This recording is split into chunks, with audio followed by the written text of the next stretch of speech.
Hi class, this is chapter 2.9, units raised to a power. So what that means is converting quantities, so numbers with units, and raising them up to something different. So if you start with centimeters, centimeters is length, remember on a previous section. But if you times centimeters times centimeter, that is centimeters squared, that's now area. And centimeters times centimeters is centimeters cubed, and that's volume. So in some cases when you're doing problems, you're going to have to raise those units and make them something different than what they originally are. So centimeters to centimeters cubed, you have to multiply the units, and you also have to multiply the number that is with that. So in this case, we can take a look at this example. Convert the size of a motorcycle engine reported as 1,255 centimeters cubed to cubic inches. So you may not always be given this portion of it, but if it says cubic inches, this is cubic centimeters square cubed, or cubic centimeters. So understand what the word cubic means. It means 3.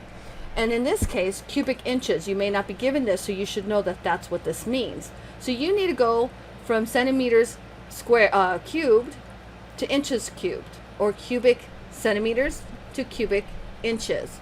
So you start with the value that you're given and the units you're given, and now you need to be able to get to this. So we need a conversion, and the conversion units don't change. They are not anything special. You will use what you would normally do if this number didn't exist here. And in this case, it's 2.54 centimeters equals 1 inch. But we will have to square it and then one more time multiply it in order to get to the problem. So in this case, we have our stepping stones, our map. We know what we need to do. So we're going to set this in right here, the number that we were given. And you can either do the numbers outside of the problem or do the numbers inside the problem. You have parentheses. You actually have a function of cubed on the calculator. Sometimes you might have to hit shift and use it, or function, in order to get to this button, but you actually have this stuff. Or you can do it separately and then plug it in. So here we have 2.5 centimeters, and what this means is you're either going to use the option of 3, which is like an X and a 3 on your calculator, or you multiply this 3 times. 2.54 times 2.54 times 2.54, that gives you 16.387, and then the same thing is considered for centimeters. Centimeters times centimeters times centimeters, and then you use the conversion on this side, which still ends up being 1, because 1 times 1 times 1 is 1, but it's the same for the units here. Inches times inches times inches is cubic inches. Now you can plug all this in, gives you a number.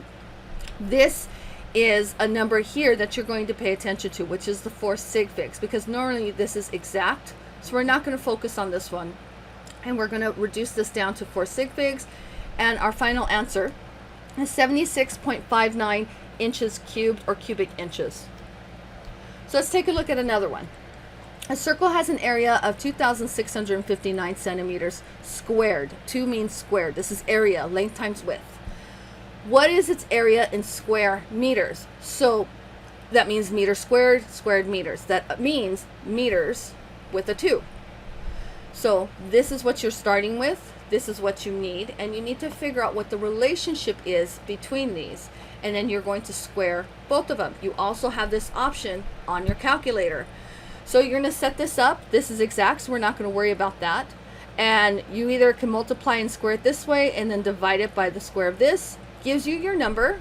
Carry the units over. 4 sig figs, 4 sig figs, and there's our answer. So you got to be comfortable knowing when to use the squares and the cubics in this, because they will come up.